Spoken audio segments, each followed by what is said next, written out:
Paz, família no barco, estamos aqui diretamente da Expo Católica 2025 no Barco Podcast, sendo acolhido nesse espaço maravilhoso montado pela Ítalo. Queríamos então agradecer a Ítalo pelo espaço cedido e pela oportunidade de fazer esse trabalho juntos.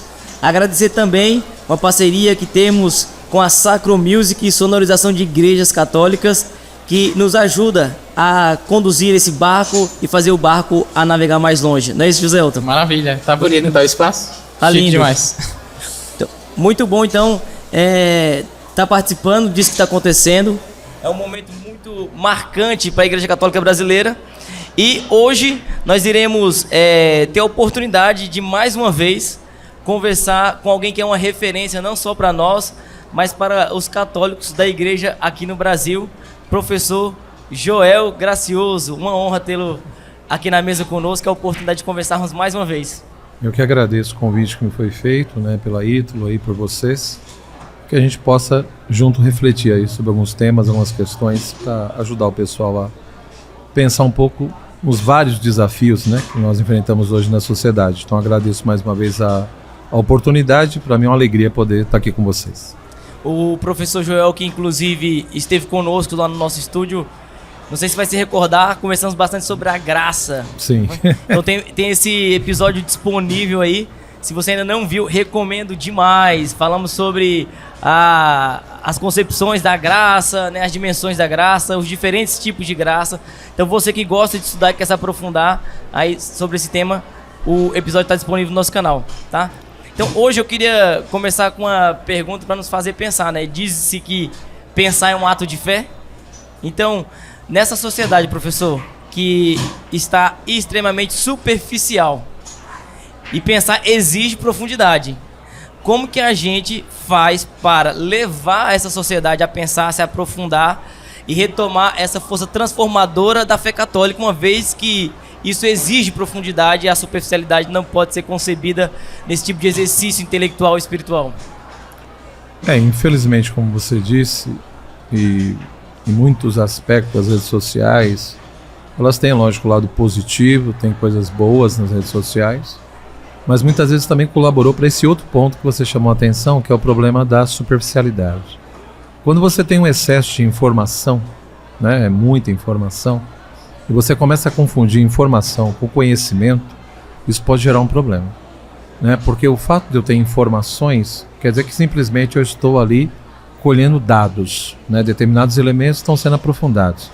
Isso não quer dizer de fato que eu consegui entender o problema, ou entender a causa do problema, ou entender o que as coisas são. Isso requer realmente um esforço muito grande, paciência, disciplina, método, né? Em outras palavras, amor à verdade. Essa que é a grande questão. Então, na medida em que você começa a querer publicar, sei lá, um monte de vídeos, um monte de coisa, um monte de não sei o quê, simplesmente por like, né, para ser conhecido, para as pessoas te curtirem, não sei mais o quê, isso acaba muitas vezes te levando a se submeter a determinadas coisas e não à verdade. Em vez de eu me submeter à verdade, ou seja, buscar a verdade, amar a verdade, e é lógico, viver todas as consequências disso, eu acabo às vezes estando preocupado com outras coisas. Então eu acredito, né, que a primeira coisa que nós deveríamos fazer é retomar uma educação da inteligência. Ou seja, no fundo nós temos hoje uma crise institucional, uma crise social, né, uma crise política, que no fundo acaba sendo consequência de uma outra crise. Geralmente, antes disso, você tem uma crise religiosa e uma crise moral. Ou seja, a crise religiosa, a maneira como a pessoa busca a Deus e pratica a sua fé, acaba interferindo, né, na questão moral também. Então, a crise religiosa, junto com a crise moral, gera a crise política, a crise social, a crise institucional. Então, uma pessoa, por exemplo, sei lá, que diz hoje em dia, não, eu acredito nas instituições, é porque pode ter certeza, ela está numa crise moral horrorosa, uma crise espiritual horrorosa. Porque qualquer um que tenha um mínimo de equilíbrio espiritual e moral, não tem como acreditar nas instituições atuais. Porque é nítido a crise que nós estamos vivendo, a falta de credibilidade em vários aspectos, né? Enfim, devido a muitas coisas que vêm acontecendo. Então essa superficialidade, ela acaba sendo elogiada. Então, por exemplo, no meio acadêmico. Hoje no meio acadêmico, no âmbito da educação, um professor que for um pouco exigente, um pouco rigoroso, ele vai ser entendido como um elitista.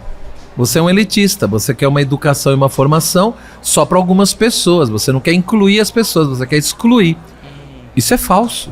Isso é falso, ou seja, eu quero incluir as pessoas, eu quero que todas as pessoas tenham o direito de estudar, de pesquisar, de poder participar de várias coisas. Porém, isso não pode ser a qualquer preço, isso não pode ser uma farsa, né? Ou seja, eu acolho você na escola, eu acolho você na faculdade, eu te dou um espaço, mas muitas vezes não tem a contrapartida, eu não posso exigir de você. Então fica difícil. Então fica muito complicado. Então se você é uma pessoa rigorosa e exigente, você interpreta isso com uma pessoa elitista, o que acontece? Você sempre vai nivelar por baixo. Então hoje nós estamos criando uma sociedade, uma educação da mediocridade. Nós estamos caminhando para a mediocridade, é uma coisa assustadora, né? É a lei do mínimo esforço. Então parece que tudo que é mínimo, tudo que é básico, né? Então eu não sou contra, eu acho assim, num curso, por exemplo, você pode apresentar um curso introdutório, um curso básico, mas deixar bem claro, olha, isso é uma coisa básica, isso é uma introdução. Porém, existem outros níveis, outros módulos que aos poucos, né, a pessoa vai buscando, vai galgando isso. Hoje em dia é meio proibido, esse que é o problema, entendeu? É muito triste. Então, foi o que eu falei, essa superficialidade que ocorre muitas vezes por interesses econômicos, por interesses políticos, por vários fatores, essa superficialidade se transforma em mediocridade. E aí realmente você tem um monte de gente que nada mais é um monte de papagaio repetindo o que elas ouvem dos outros. Você entendeu? Agora, repito, o que fazer no contexto desse? Eu acho que nós devemos voltar a estimular determinadas coisas. Repito, eu acho muito complicado enfrentarmos esse problema se nós não voltarmos a estimular uma educação da inteligência e, junto com a inteligência, uma educação das emoções, uma educação dos sentimentos, né? Nós vemos hoje uma sociedade muito do sensível, muito da paixão, né? Então as pessoas acabam sendo muito impulsivas, elas agem por desejos e impulso e depois pensa, depois que vê a consequência. Sim. E às vezes é tarde, já foi, isso gera muito problema. E a segunda coisa, alguns valores, e um valor que nós precisamos resgatar é o amor à verdade. É o amor à verdade, quer dizer, é refletir por que a verdade é importante.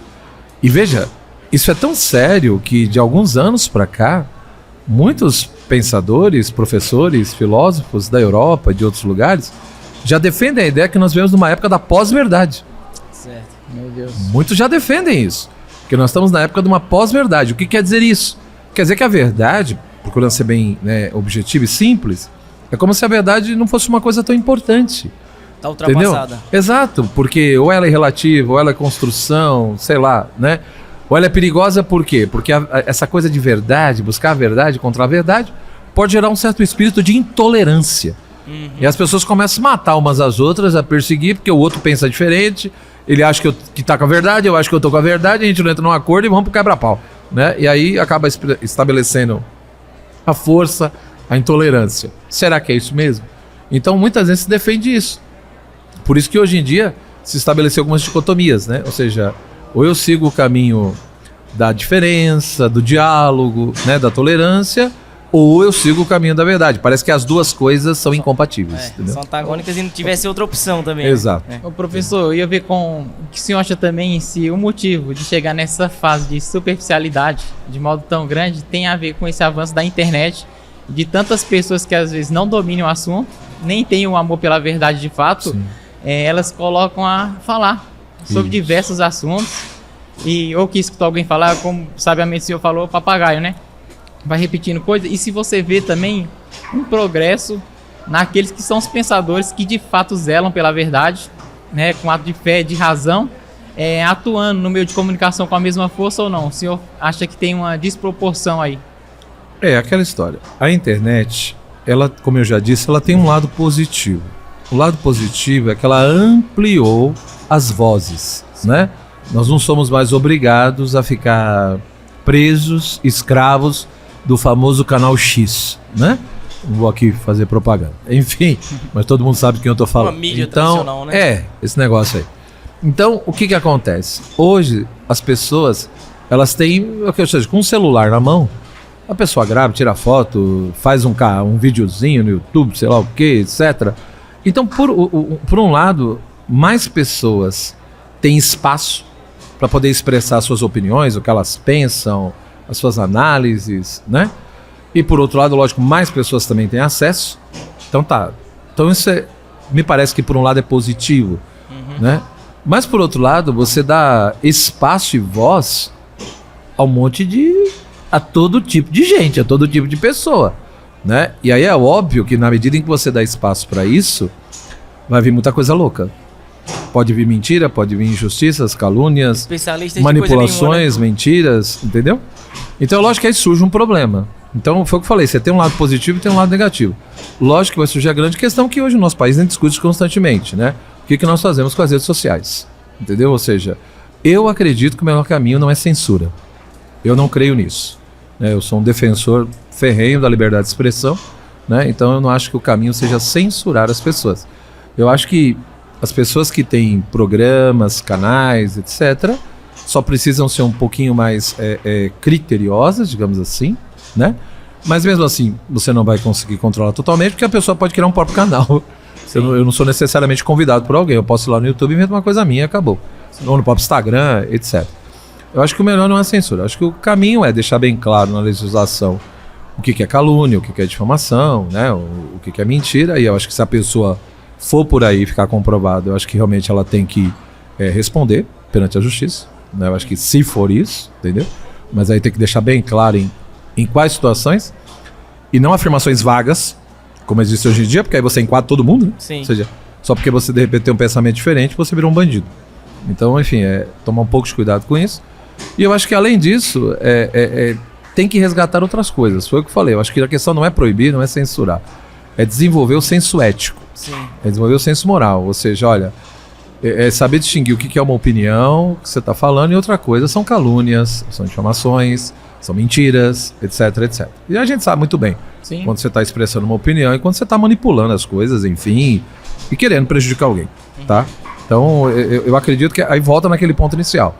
É preciso estimular esse amor à verdade, determinados valores que foram perdidos, né? Essa consciência mais ética, mais moral. E é lógico, com esse apoio, uma justiça, mas justiça nesse sentido mais claro, de deixar bem claro o que a lei permite, o que a lei não permite, mas sem esse espírito de censura, né? De querer determinar que só pode falar, só pode se expressar quem segue determinada cartilha. Quem não segue, está lascado. Entendeu? É muito mais partidário do que... Exato. Né? Então eu acredito que sempre vai ter esse risco. Não adianta. Na hora que você populariza e dá espaço para todo mundo, vai vir de tudo. É inevitável. Mas eu sou sincero, eu prefiro um ambiente de liberdade, onde você corra determinados riscos. Eu mesmo já tive problema na internet, né? Pessoas me acusarem e fazerem comentários extremamente maldosos, injustos, né? É um risco que você corre. Na hora que internet você tá ali, é inevitável isso, não né? tem como. Não, então, e pra nós que somos aí de alguma forma arautos do evangelho, né? Isso. Você pregar algo que é contrário a uma minoria ser considerado um crime, pra gente não poder pregar o evangelho de jeito nenhum, é um passo. Foi o que eu falei, esse caminho é muito perigoso. Na medida em que você não deixa bem claro o que é calúnia, o que é difamação, o que é injustiça, em quais situações. Se isso não ficar claro, fica aquelas coisas vagas, né? Quem tomou atos, não sei o quê. Tá, mas o que são atos antidemocráticos, entendeu? Quem vai definir? Então, essas coisas são muito perigosas. Sim. Porque aí, se isso não é claro, qualquer coisa entra ali. Então, eles são refém do próprio monstro que eles criaram. Porque se a verdade não existe, não tem um sentido absoluto, é relativo. Quando eu falar o que é um ato democrático, ele também acaba sendo algo relativo. É isso mesmo. Pode ser que seja democrático pra mim, mas não é pra você. E aí, por isso que eu falei, eu prefiro combater isso, né?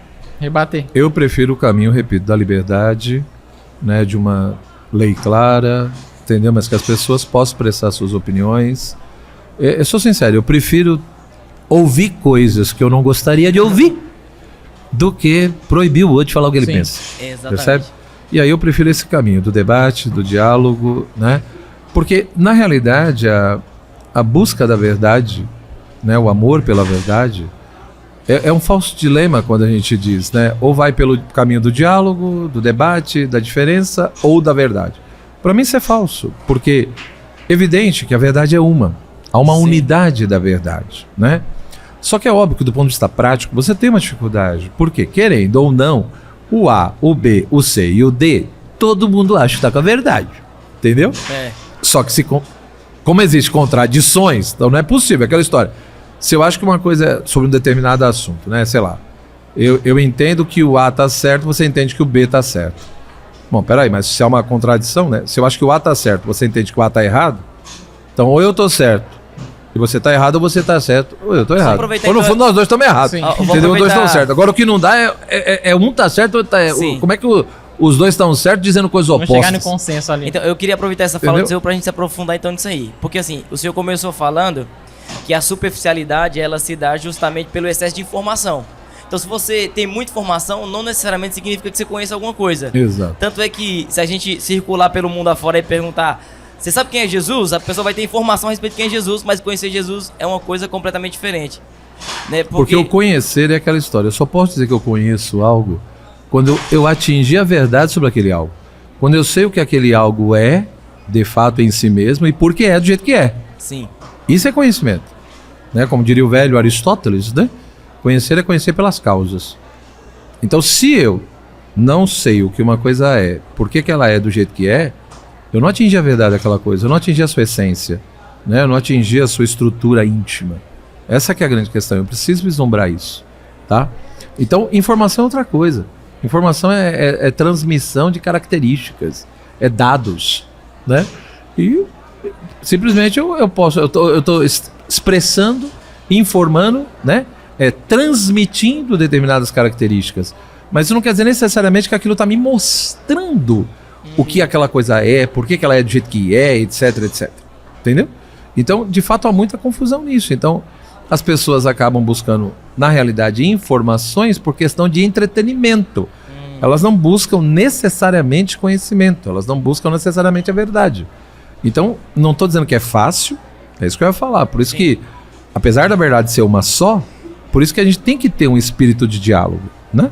Por isso que eu entendo que o caminho da busca da verdade tem que ser pelo diálogo. Não o diálogo no sentido superficial, de ficar batendo papo, tomando chazinho, não é isso. Todo mundo tá certo, né? Não.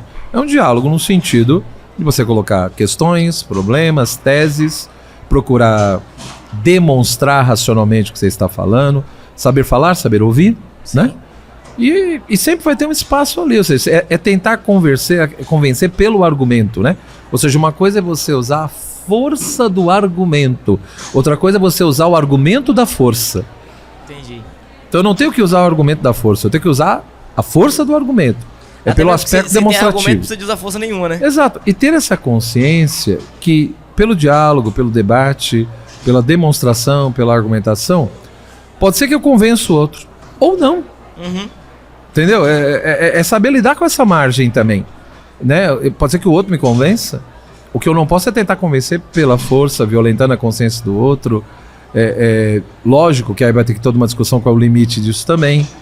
Então, por exemplo, a questão, tá bom, entra aí a questão da tolerância, né? Então então tem que tolerar pensamentos diferentes, entendimentos diferentes, tá, mas qual é o limite disso, né?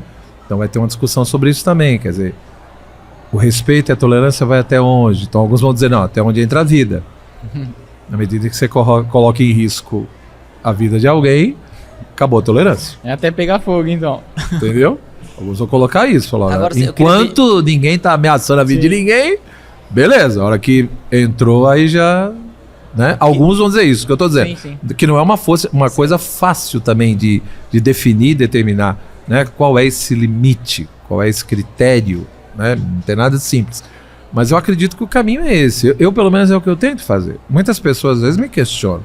Por que eu não entro em polêmicas na internet? Por que eu não fico ali confrontando determinadas coisas? Porque de fato eu não acredito nisso. Eu não acredito. Não resolve, né? Porque, e aí volta naquela questão que a gente estava falando, né? Você tem uma manipulação, por exemplo, a velha imprensa, qual é a manipulação que eles fazem? Quando eles querem tratar determinados assuntos, eles sempre trazem os especialistas, né? Aí você pega lá todo o histórico que o cara produziu. Especialista em coisa nenhuma, né? Sim. Aí você vê que ele é vinculado a tendências A, B, C ou D, entendeu? Então muitas vezes não é... É aquela história, não é que o especialista não tem sentido. Tem se fosse um especialista de verdade. Se realmente fosse um pesquisador naquela área que está mostrando os resultados da sua pesquisa. Mas muitas vezes o especialista, ele não é isso. Ele é alguém que foi escolhido porque sabe que ele vai falar coisas que determinado meio quer que ele diga. Sim. Só que aí você não pode dizer que ele é ligado ao grupo A, B e C. Você apresenta ele como especialista. Mas ele tá contemplando o interesse. Exato, entendeu? Então, eu acho que você tem essa dificuldade e a internet gera essa dificuldade sim. Porque a gente vive um período, por exemplo, tempo é dinheiro. Certo. Como tempo é dinheiro, e aí as pessoas estão envolvidas nisso, querem se entreter, é uma sociedade da correria, é uma sociedade do barulho. E como eu sempre tenho que buscar dinheiro, por um lado, para sobreviver. Por outro lado, eu também é uma sociedade do barulho, da correria. O que acontece? Eu vou me contentando com a superficialidade. Uhum. Eu não tenho, por exemplo, eu vejo uma coisa que eu acho muito ridícula, mas que é muito comum isso, né? Todo final de ano, quantos livros eu li? Aí coloca a lista lá. Esse ano eu li 70 livros. O outro diz, não, eu li 80, eu li 100 livros. Aí outro dia me perguntaram, o que o senhor acha disso? Eu falei, ridículo. Porque não me interessa a questão quantitativa. Não é o volume, né? Porque veja bem, você leu 80 livros, tá? Mas você tem que me explicar quais foram esses livros. Que livros que você leu? Porque tem livro que teria que ter um selinho prejudicial ao cérebro. Você não poderia nem ler aquela desgraça. Não no sentido de proibir, porque aquilo ali vai ser uma confusão dos infernos na tua cabeça. Você entendeu? Então assim, tá bom, publique, lê o que quiser. Só que eu tenho que ver a qualidade daquele livro. Entendeu? Uma coisa é você ler, sei lá, em um ano eu li 4 livros. Nossa, 4 livros. Você leu A República de Platão, você leu A Metafísica de Aristóteles, você leu As Confissões de Santo Agostinho, você entendeu? E você leu o Anti-Essência de São Tomás. Bom, se em um ano você conseguir ler esses 4 livros, reler e entender o que você leu, eu posso te garantir, o impacto desses textos na sua vida vai ser muito maior do que você ler 100 livros que não vale um. Percebe? Então, isso é muito sério. Só que nós vivemos hoje, repito, é uma sociedade da correria, da produtividade, do barulho. Então as pessoas não têm tempo para parar. E quando param, elas não conseguem se concentrar. Elas sempre estão distraídas, porque existe uma feira ambulante dentro de nós. Sim. A pessoa não consegue parar para pensar, focar, refletir, se entreter. Não tem vida interior. Não tem meditação. Isso não é estimulado. A educação não estimula isso. A criança desde pequeno, na família, na escola, já é uma sociedade do barulho. Sim. Então isso é muito sério. Então eu acho assim, se não mudar algumas coisas, a gente vai continuar nessa superficialidade e vamos caminhar cada vez mais para a mediocridade. Sim. Ô professor, agora assim, como o senhor está falando, né? Vivemos nessa sociedade do barulho. Então a nossa geração, de alguma forma, ela acaba sendo resultado do meio que cresceu e que viveu. E hoje, se você for levar ela a consumir um conteúdo mais profundo, como uma conversa como essa, ele automaticamente rejeita. Porque não tem aquele estímulo primário, a dopamina fácil ali, que a pessoa vê na rede social. Mesmo. Agora, o senhor como um professor, né, qual seria o itinerário, por exemplo, para nós, meros mortais, que queríamos talvez começar uma vida interior mais profunda, ou dar um ponto de partida, né? Corrigir, talvez o estrago já feito, né? Talvez reparar um pouco do estrago que foi feito. Como que a gente começaria? Por onde começaria? Eu quero aqui dicas de literatura mesmo e um caminho de vida interior. Eu diria o seguinte, né? Acho que em primeiro lugar, eu digo para a pessoa que vive nessa correria, Sim. nessa doideira, se ela conseguir começar reservando 10 minutos por dia, eu já tô feliz. 10 minutos. 10 minutos. Se ela pegar um livro, um bom livro, não precisa ser um livro altamente complexo, entendeu?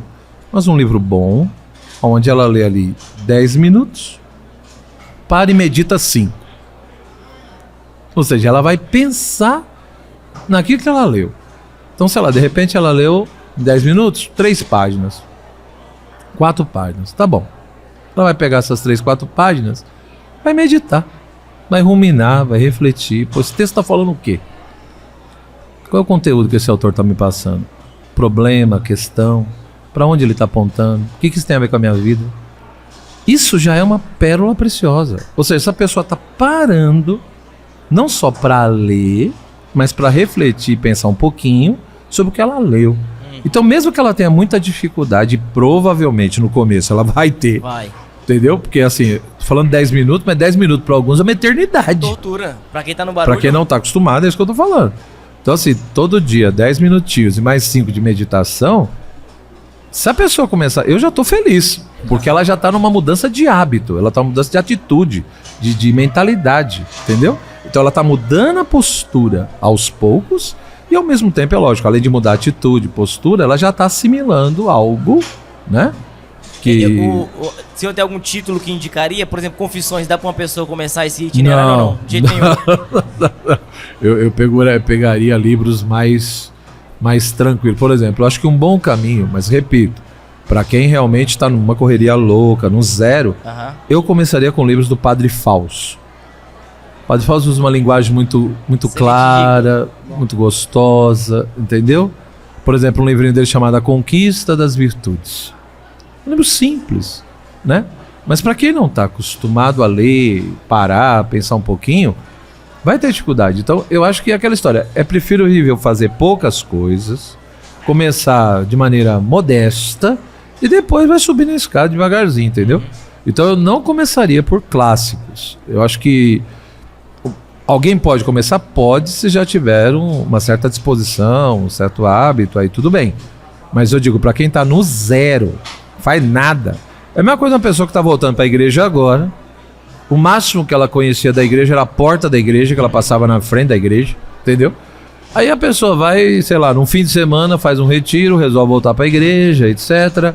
Não rezava uma Ave Maria, e aí ela resolve, não, a partir de amanhã, a partir de segunda-feira, eu vou rezar o rosário todo dia.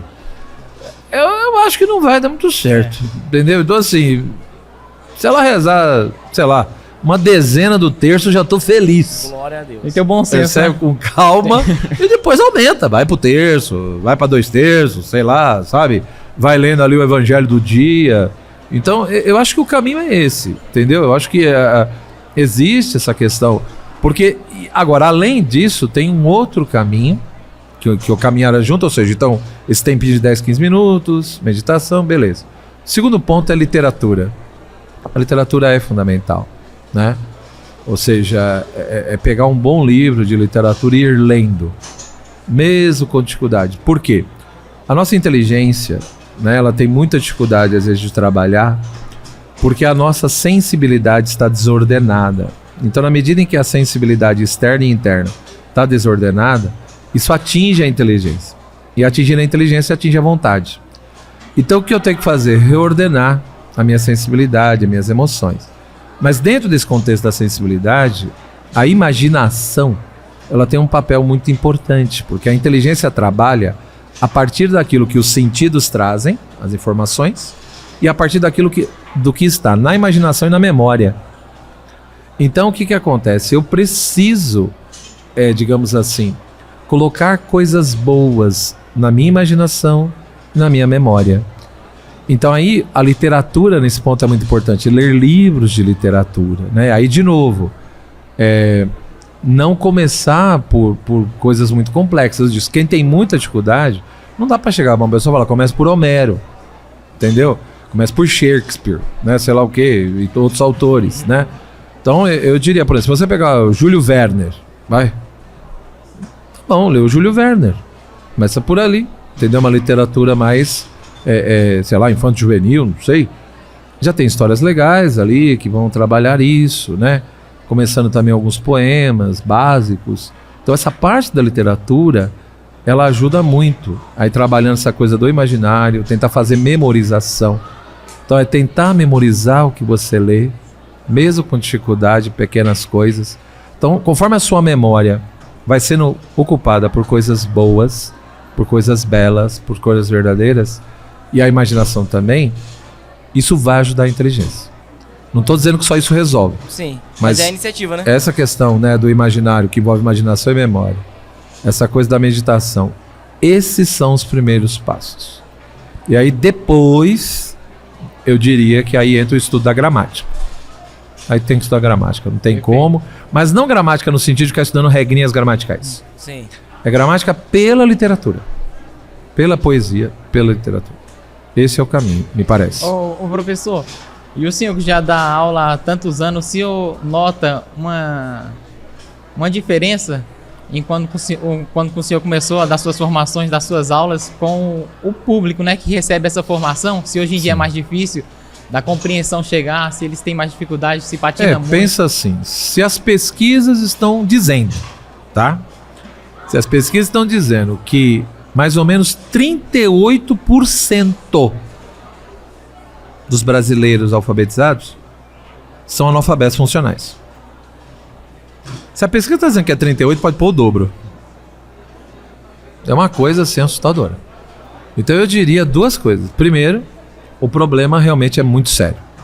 É muito sério. Você tem vários tipos de analfabetismo. As pessoas, elas não conseguem ler um texto básico, entender e explicar. A maioria das pessoas não consegue construir um raciocínio, um argumento básico. Então, se eu digo que A é B, B é C, necessariamente, portanto, A é C. O cara vai dizer, não, A é outra coisa. Não, mas se você diz que A é B, que B é C, A necessariamente é C, porque você está cruzando o A com o B e o B com o C, e devido ao ponto de intersecção do B, necessariamente o A vai ter que ser o C. Ele diz, não, mas na minha opinião não é. Eu acho que A não é C. Aí lascou, entendeu? Então assim, ele não consegue pensar com ordem. Ele não tem princípios, ele não tem critério. A inteligência dele não funciona de maneira organizada, processual, né? Então aí entra o estudo da lógica, né? A estudar os atos básicos da inteligência, que é a simples apreensão, o julgamento, o juízo e o raciocínio. Então essas coisas são fundamentais. Isso precisa ser retomado, não só no sentido teórico, Sim. mas desde pequeno e estimulando essas coisas, entendeu? Às vezes brincando, às vezes não brincando, mas é ir trabalhando essas coisas desde pequeno, né? Por isso que, em primeiro lugar, se trabalha numa criança, por exemplo, até 12 anos de idade, praticamente, é trabalhar bem o imaginário e a memorização. Aí, a partir dos 12, 13, é que começa o aspecto lógico-matemático, empírico-formal, essas coisas, entender, do raciocínio mais abstrato.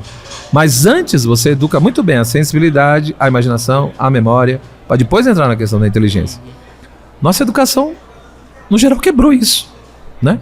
Então hoje eu vejo pessoas às vezes se esforçando, tentando, muitas vezes até chora, porque fala, olha, eu não consigo entender o texto, eu não consigo entender o que o senhor está falando. Às vezes a pessoa quer, mas não basta querer, entendeu? Falta pré-requisito. Então é muito duro. Agora, junto com isso, tem uma segunda coisa que está acontecendo. O Brasil hoje, e eu falo isso porque estou envolvido com vários projetos, o Brasil hoje está passando por um renascimento e uma renovação cultural e espiritual enorme. Não tem país no mundo que está passando pelo que o nosso país está passando. Tem muitos projetos e, repito, o Brasil está passando por uma efervescência, uma renovação cultural e espiritual. Então a sua visão é otimista? É otimista.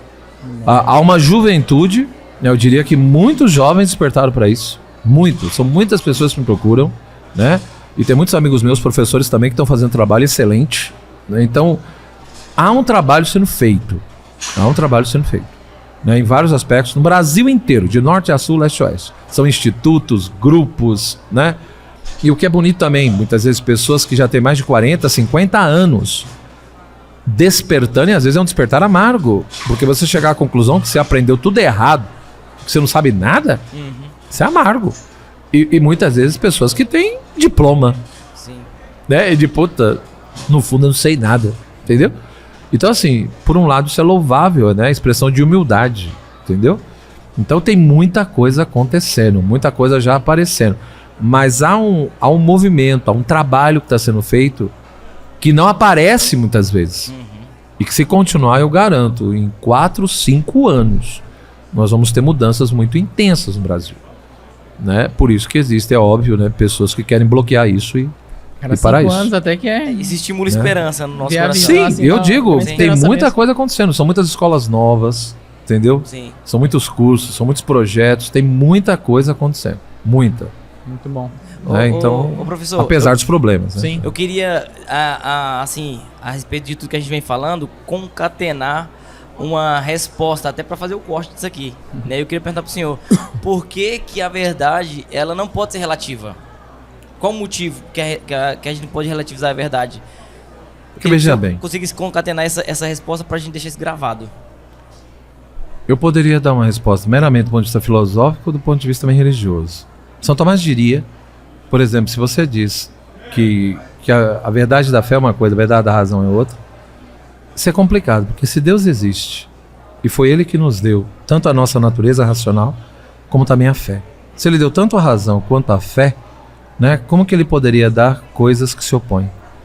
Então, ou seja, Ele me deu a razão, porque quem me deu a natureza humana racional foi Ele. E essa natureza racional, ela funciona a partir de determinados princípios racionais e lógicos que estão inscritos tanto na realidade como na minha razão.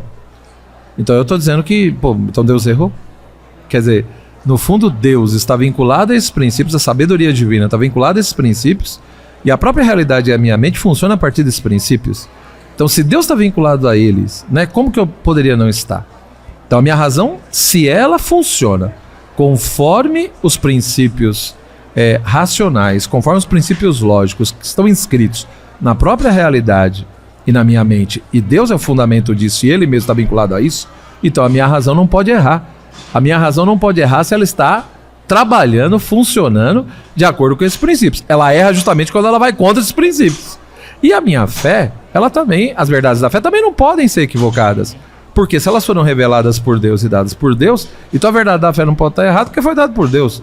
A verdade da razão, se é uma reta razão, também não pode estar errada. Porque está funcionando de acordo com os princípios que o próprio Deus segue e estabeleceu. Então não pode, né, haver isso.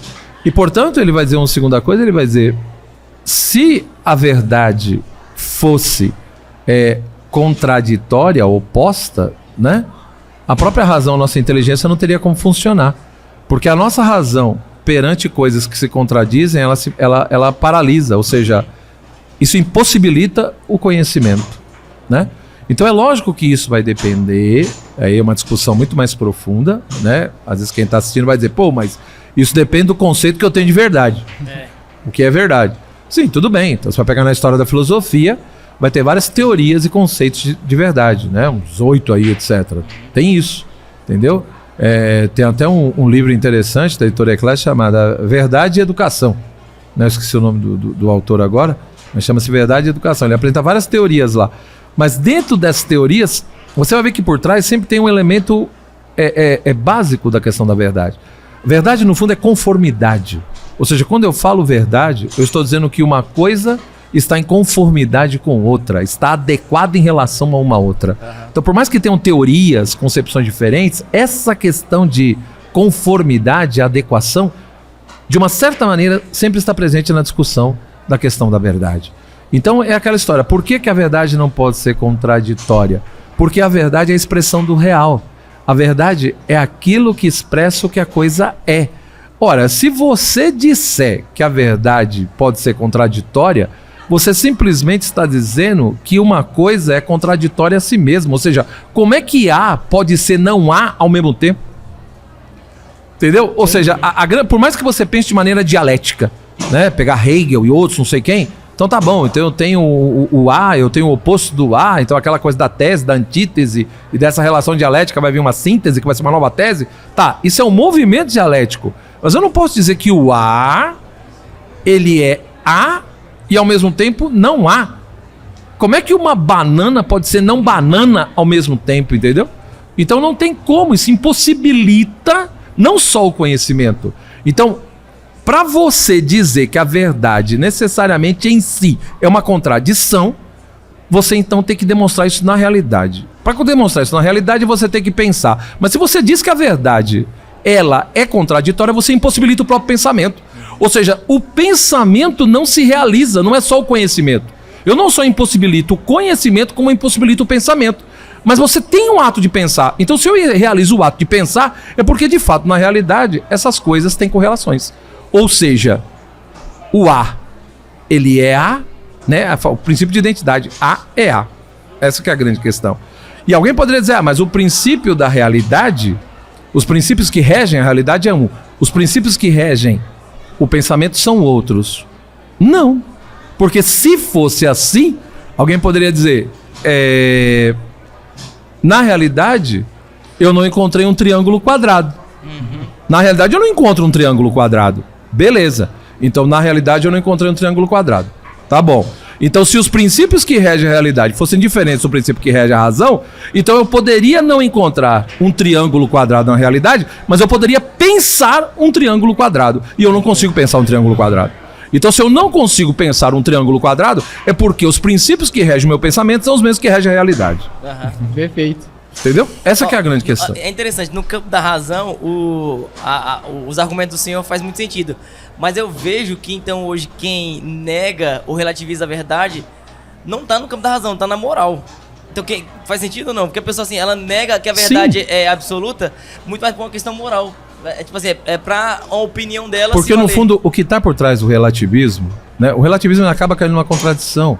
Porque é como se você dissesse, olha, todas as posições estão no mesmo nível. Mas quando você diz que todas as posições estão no mesmo nível, você tem uma aqui em cima que está juntando todas. Então essa daqui não está no mesmo nível. Entendeu? Por isso que quem de fato o relativismo vai ser um certo desdobramento do ceticismo. O cético, que ele vai dizer assim, a verdade até pode existir, mas o ser humano não tem capacidade de encontrá-la. Então a gente sempre está buscando, né? Ou seja, o cético ele está em procura, ele está em busca da verdade. E ele diz, e como você não tem critérios para saber qual opinião é mais verdadeira daquele outra, e você não encontra, você só busca e busca, mas não encontra, então você tem que fazer o quê? Suspende o seu juízo. Você não faz afirmações categóricas e no máximo que você tem são opiniões. Sim. Tá, mas quando ele defende isso, onde está a contradição? Porque se eu digo, eu só procuro e busco, e não encontro, e porque não encontrei, a minha atitude então tem que ser de qualquer suspensão de juízo, na realidade, quando ele propõe essa atitude é porque ele encontrou alguma coisa. É porque ele cessou, né? Você entendeu? Ou seja, eu encontrei algo, cessei e proponho isso. Então, quando eu proponho algo, é porque algo eu encontrei. Senão, não teria sentido, não tem lógica. Então, no fundo, por isso que fica uma coisa muito confusa. Ou seja, quando você pega um ceticismo ou um relativismo radical, peremptório, ele vai ter dificuldade de sustentar.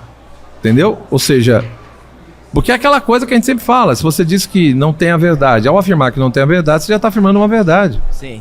E por aí vai. Lógico que alguém vai dizer, professor, mas tem ceticismo que, né? Por exemplo, ceticismo de sexta empírico, ceticismo de Pirro, que é dos autores antigos, do mundo antigo. Eu diria que é um dos ceticismos mais difíceis da gente derrubar. Por quê? Porque eles dizem praticamente que você não pode afirmar nada. Sim. Entendeu? Aí o deles é mais complicado. Mas, no geral, o pessoal fala de relativismo e sai se contradizendo. Porque ao mesmo tempo que fala, não, você tem a sua verdade, eu tenho a minha, aí o pessoal confunde verdade com opinião. Uma coisa é opinião. E aí, é lógico, brincando um pouco, quando o pessoal fala, não, mas como é que você prova, né? Que se a verdade é a expressão da realidade... Tudo bem, se a realidade muda, a verdade também muda, porque a verdade é conformidade com a realidade, até aí tudo bem. A verdade só vai mudar se o objeto mudou. Então, se a realidade muda, verdade muda, mas tem coisa que não muda, e é por isso que tem verdade que não muda. E mesmo enquanto passado, enfim. Mas o grande ponto é dizer, mas como é que você demonstra isso? Fala, tudo bem, me empresta uma faca. Dá uma faca. Pra quê? Porque eu quero enfiar na tua barriga. Não, mas não pode. Ué, mas não é relativo? Eu tô chamando isso de faca e eu tô pressupondo que a faca fura a barriga e furar a barriga mata. Ué, por que você tá com medo? Se a realidade é uma construção da sua mente e se a verdade é relativa, se você está com medo, é porque você, no mínimo, está pressupondo que tem uma realidade objetiva e não só subjetiva. Muito bom. Você sabe? Então, assim, no fundo, nós precisamos voltar a esclarecer as coisas, né? A entender que, sim, tem as opiniões, tem as interpretações. Encontrar a verdade é difícil, a gente não tem que impor as coisas, tem que ser pelo caminho do diálogo. Mas eu não posso negar fatos. O problema é que no mundo contemporâneo, por vários motivos, que veio desde o século XVI, XVII, foi-se chegando à conclusão que eu só tenho a realidade individual, que eu só tenho a questão da consciência, que o ser humano não é capaz de conhecer a realidade em si mesma, e devido a tudo isso chegou um momento que chegou-se à conclusão que não se tem fatos. Não tem fatos, só tem interpretações. Então tudo é interpretação, tudo é leitura. Bom, se fosse assim, se não tem fatos e não tem uma realidade em si, por que a gente tem medo de determinadas coisas? Por que existem determinadas contradições e possibilidades lógicas? E por aí vai. Entendeu? Então precisaria, repito, eu não acho que essa temática é simples, eu não acho que é fácil. Se vai para o campo da filosofia discutir o que é a verdade, teoria das verdades, é hiper complexo isso. Mas vale o estímulo, vale o estímulo aí. Porém... E eu fico pensando até o que seria a interpretação certa. Não teria também, né? E relatividade até a Então, interpretação. mas aí é aquela história, o que eles vão defender? Você tem interpretações. Aí o máximo que você vai chegar é o seguinte, eles mudam o conceito de verdade. Então, verdade não é mais adequação, verdade é coerência lógica do discurso. Então, por exemplo, você parte de um princípio A e chegou à conclusão B. Se é coerente, se a sua conclusão está de acordo com o seu pressuposto inicial, aí é verdadeiro. Ou seja, não tem mais a preocupação de... A pergunta é a seguinte, mas isso corresponde à realidade? Essa pergunta não pode ser feita. Não pode ser feito. Ou seja, o seu discurso, o seu pensamento é verdadeiro se ele tiver lógica interna, se ele tiver coerência. Só que isso é falso, porque eu posso ter um pensamento coerente do ponto de vista formal, do ponto de vista lógico, e ele não necessariamente ser verdadeiro no sentido de corresponder à realidade, de estar adequado à realidade. Em outras palavras, você vai fechando cada vez mais o ser humano na sua mente, na sua inteligência, entendeu? No fundo, o processo que aconteceu foi um processo de esquecimento da realidade. É um processo de desrealização. A gente cada vez mais foi ficando focado na mente, no eu, na subjetividade, entendeu? Que é importante também, ou seja, estudar o que é o ser humano, a mente humana, esse aspecto subjetivo, se o ser humano é capaz ou não de conhecer a realidade. Essas questões são importantes. O problema, na minha opinião, é como tudo isso foi encaminhado. E aí a gente chegou à conclusão, não, o ser humano não é mais capaz de conhecimento objetivo. O ser humano não pode mais adquirir determinadas certezas. Tudo é relativo, tudo depende de perspectiva. E aí nós caímos nisso hoje. Mas o paradoxo, o que é interessante, é que ao mesmo tempo que muita gente que defende isso, de que a gente só tem leituras, interpretações, perspectivas, geralmente são profundamente autoritárias e querem impor, entendeu? Porque aí, esse é o problema. Quando você não tem critérios racionais e objetivos para analisar qual interpretação é mais verdadeira, então você tem duas opções. Ou você vai chegar à conclusão que toda interpretação tem o mesmo valor e o mesmo peso, mas você imagina a balbúrdia, porque tem coisa que é factual, você vai lá, meu Deus, mas peraí, isso daqui tem o mesmo peso que isso, mas olha as consequências, né? Então ou você vai chegar nesse ponto, ou o que é pior, o que sobra? A força, a violência. E a imposição fica muito claro que não faz sentido nenhum nesse ponto, né? É bem contraditório com o pensamento. É aquela história, entendeu? Você pega hábitos e costumes, meu Deus, tem hábitos e costumes, entendeu? Como que você vai dizer que o hábito de arrancar o clitóris de uma menina de 6 anos de idade, a faca, e costurar a vagina dela, que só vai poder ser descosturado o dia que ela casar, e tem povos que ainda têm esse hábito, Loucura. você vai dizer que isso é normal? Você vai dizer que essa é uma interpretação da vida e da realidade que vale? Entendeu? Então eu não estou dizendo que é fácil resolver isso. Que aí, lógico que vão perguntar, mas por que é errado? Baseado em quê? Qual é o critério? Qual é o princípio? Repito, é difícil discutir isso. Mas ao mesmo tempo você dizer, não, esse hábito é normal. Paciência faz parte lá daquele grupo, daquele povo. Sim, paciência porque não é tua filha, né? Paciência porque eu queria ver se... Sim. Então isso é muito sério, entendeu? Então esse é o nosso país. Tem hábitos e costumes louváveis e tem coisas reprováveis. Então quando o problema do relativismo é esse, né? Você, por um lado, legitima tudo é normal, mas na prática você sabe que não dá para legitimar tudo, mas não tem o critério. Sobra a imposição e a força. Ô professor, agora pra gente concluir aqui a nossa conversa, eu queria que você deixasse uma fala, principalmente para o público do No Barco, aqui, que o pessoal que nos acompanha, que tem de fato interesse em fazer a diferença nesse gerar de esperança que o senhor mencionou aqui, que vê a coisa crescendo e evoluindo, então de forma concreta, cada um em sua particularidade, cada um na sua realidade que lhe é própria. O que o senhor espera de cada um de nós? Então, por exemplo, para nós que estamos aqui, se o senhor falar assim, eu espero isso de vocês, e a gente queria fazer para contribuir para que a profundidade seja apreciada por todas as pessoas que nos ouvem e possa sair dessa superficialidade. O que eu diria é, não tenha medo da verdade. Ame a verdade. É impossível ser feliz fora da verdade. Santo Agostinho já mostrava isso claramente, né? Então eu diria, em primeiro lugar, seja uma pessoa humilde. Seja humilde. Reconheça que tem coisa que você não sabe e reconheça que você precisa da verdade. O dia que você reconhecer que precisa da verdade, começar a buscar a verdade, reconheça ao mesmo tempo que na realidade você busca e encontra a verdade porque foi antes ela que te encontrou. É a verdade que te encontrou. É a graça que vem antes de qualquer mérito. Então seja humilde. Reconheça que você, por um lado, quer ser feliz, mas não é possível ser feliz fora da verdade, porque a verdade é aquela que me mostra e me coloca na realidade. E não tem como ser feliz baseado em desejo e fantasia. Então seja humilde, o primeiro ponto é esse. E não tenha medo. A verdade, ela muitas vezes é dura, é cruel. Você descobrir muitas vezes que tem vícios, que você tem limitações, que você muitas vezes não sabe um monte de coisa que achava que sabia, né? Então isso é duro, isso é duro. Por isso que eu falei que a busca da humildade é muito importante, né? Para poder reconhecer a necessidade que nós temos da verdade, que no fundo é a necessidade de Deus. Deus é essa verdade que nós buscamos. E segunda coisa, né? Não fique navegando na internet. Quando você diz navegar na internet, é porque a internet está mandando em você. Não fica com aquele dedinho, sabe? Use a internet de maneira mais objetiva. Tem vários canais, tem coisas boas. Então, em vez de você ficar navegando, sabe, aquele perdido ali 1, 2 horas, não sabe de onde veio para onde vai, faça uma coisa mais direcionada, entendeu? Porque tem coisas boas na internet. Tem coisas gratuitas, tem coisas pagas, mas tem coisas gratuitas. Aulas, vídeos bons que vão te dar boas orientações. Então não perca tempo com coisa inútil, sabe? Não seja escravo da superficialidade. Deus não te criou para ser medíocre. É isso que tem que ficar bem claro, né? E tem que entender que você está correndo um risco na hora que você opta por isso. Então o que eu diria é isso: busque a humildade, seja humilde, reconheça esses pontos e busque a verdade, não busque informações. E a gente precisa saber, você não precisa saber tudo. Você não precisa reagir a tudo. Você não precisa responder tudo. No Brasil a gente tem uma mania, parece uma maldição. As pessoas querem ter opinião sobre tudo, eu nunca vi. Talvez a gente tenha que ser mais simples e humilde. Quando alguém pergunta, e isso? E não sei o quê? Não sei. Você leu? Não. Você conhece? Não. Simples. Entendeu? Seja honesto com você mesmo. Você não precisa, repito, você não precisa reagir a tudo. Você não precisa ter opinião sobre tudo. Você não precisa conhecer tudo. Você precisa buscar conhecer o que é o mundo, o que é a realidade, o que é o ser, o que é Deus, o que é o homem.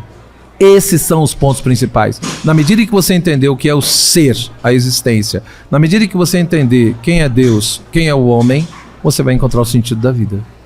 Isso é o básico. Nós precisamos buscar o essencial e não ficar perdido naquilo que é efêmero, naquilo que é acidental, né? São Francisco de Assis: faça poucas coisas, mas faças bem. Eu acho que esse é o caminho, entendeu? E tem coisas boas. Muito bom. Antes mesmo então de agradecer ao professor por esse tempo de partilha de conversa, queria agradecer a Ítalo pelo espaço cedido, pela acolhida. Muito obrigado pela parceria. Contem conosco, porque nós certamente contaremos com vocês também. E queria agradecer a Sacro Music, que tem apoiado de maneira muito singular o apostolado do No Barco, principalmente aqui na internet. Então, se você ainda não conhecia a Sacro Music, fica aqui o convite. Na descrição do vídeo vai ter informações sobre as redes sociais. E procurei para você pesquisar e saber dessa empresa que tem ajudado muito na evangelização. Tá bom? Quem quiser me acompanhar, eu tô no YouTube.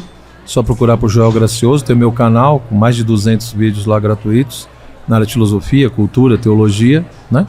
Então é só procurar no YouTube por Joel Gracioso e no Instagram também por Joel Gracioso. Um amigo muito próximo de Santo Agostinho. Eu estudo a minha área de pesquisa, eu sou pesquisador na área de medieval e eu estudo principalmente Santo Agostinho e São Tomás de Aquino, são minhas 2 áreas de pesquisa. Hoje eu faço pós-doutorado na Universidade do Porto, né? Estudando a questão do intelecto, tanto em Agostinho quanto em Tomás, né? Tem o meu site, que é www.joelgracioso.com.br, e dentro do meu site tem o Studium, que é a minha plataforma de cursos. Lá tem vários cursos sobre Santo Agostinho, né, e também sobre São Tomás. Então quem quiser ser meu aluno, é só entrar no meu site, nessa parte do Studium, né, em latim, que os cursos estão lá, e vai ser colocado daqui um mês mais ou menos um curso sobre São Tomás de Aquino e um sobre sabedoria dos medievais e outros que virão. Então quem tiver interesse, dá uma olhada lá. E obrigado. Vou parabenizar o senhor, porque tem temas que a gente entra e às vezes alguém escola colocar, já fica meio agressivo. E o senhor, com muita paciência, com muita calma, fala com a tranquilidade, dá um parabéns também. Sim, muito obrigado, viu, pela gentileza de sempre. Sim. Sempre nos acolhe, nos atende de maneira muito rápida. Então, obrigado por essa acolhida cordial. Conte conosco aí, que tiver nosso alcance, podemos fazer para ajudar seu apostolado. Eu que agradeço. Obrigado. E assim, quando você fala isso, só queria terminar dizendo uma coisa. Foi o que eu falei, muitas vezes me perguntam por que eu não entro em polêmica, debates, é porque eu vejo que muitas vezes a busca não é sincera. Eu não vou discutir, debater com uma pessoa que é teólogo de Facebook e filósofo de Instagram, entendeu? Sinceramente, não tenho paciência com isso. Mas o principal ponto não é esse. Já fui uma pessoa muito soberba, muito orgulhosa, já machuquei muita gente, me machuquei muito, né? E eu acredito que o caminho é o diálogo, é a partilha e ter paciência com o outro. Eu acredito nisso. Eu acho que é expor as coisas, respeitando às vezes. Se o outro não entendeu, se o outro no momento dele ainda não consegue, não sou eu que vou julgar. Então, eu aprendi isso com muito sofrimento, né? Repito, já fui muito soberbo, muito orgulhoso e graças a Deus, Deus colocou pessoas na minha vida para entender que o caminho não é esse, né? Santo Agostinho, por exemplo, no começo dos diálogos dele, eu achava estranho, porque o pessoal fazia perguntas e Santo Agostinho não respondia. Eu falava, caramba, por que ele não responde? Aí eu fui estudando, eu achei que no primeiro momento ele não respondia, porque tinha uma sequência lógica, né? Então tá uma ordem lógica, de 1 a 6, só vai responder o 5 depois do 4, né? Essas coisas. Mas não é só por isso, não é por questão de ordem lógica. Santo Agostinho não respondia porque a verdade tem um peso. A verdade tem um peso. Então, muitas vezes, quando eu estou dialogando com alguém, uma coisa que eu aprendi na minha vida, que você tem que se perguntar: eu quero mostrar que eu sei? Eu quero mostrar que eu sou melhor que o outro? Ou eu quero salvar a alma do outro? Muito bom. Se eu quero salvar a alma do outro e achar que ele encontre a verdade e não o meu ego, muitas vezes eu vou ter que passar por bobo, entendeu? Por alguém que é idiota, por alguém que não sabe nada. Não tem problema, né? Porque não adianta eu dizer a verdade se a pessoa naquele momento não está preparada. Então por isso que, segundo Santo Agostinho, a verdade tem que caminhar com amor. A verdade tem que caminhar com a caridade. Por quê? Porque a verdade sem caridade, ela esmaga, ela destrói, se a pessoa não está preparada para ouvir aquilo. Então por isso que às vezes você não diz determinadas coisas, não porque se omite, mas por amor a pessoa não está preparada. Então você acolhe e espera o momento oportuno. E é por isso que o amor tem que caminhar com a verdade. Porque o amor sem verdade, né, é puro sentimentalismo que não leva a lugar nenhum. Por isso que uma fé sem razão vira crendice e superstição. Mas uma razão sem fé é pura arrogância. Muito bom. Perfeito. E diante disso, queria só recomendar a você que pegue esse link, compartilhe com o máximo de pessoas que você conseguir, principalmente no grupo de sua paróquia.